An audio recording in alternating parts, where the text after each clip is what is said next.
Hey, welcome to the Survival Gardener Minute. I'm David the Good. So our first question that we'll answer today is Thomas Garside, who asks about grains as compared to tubers, and he is in zone 6. Do grains make sense on a small scale, or should you stick to tubers?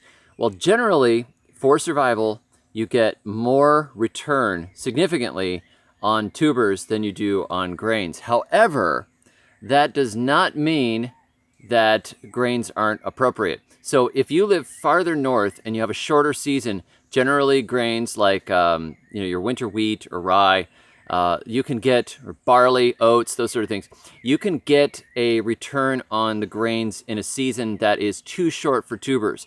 So there is a point when you get far enough north that you're looking at trying to subsist off of grains instead. The problem with grains is they're generally a lot more work and they're less yield for the space. Now, the only exception for the north versus south thing, I would say, would be grain corn or maize, which can grow from the tropics all the way up pretty far north if you get into flint corn varieties. So generally, I would prefer tubers over grains. You get a really good yield. Potatoes are the king of survival crops.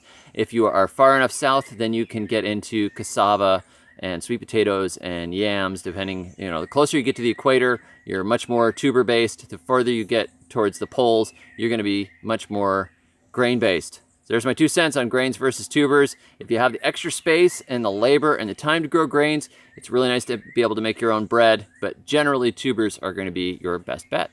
So thanks for joining me. Catch me on the web at thesurvivalgardener.com.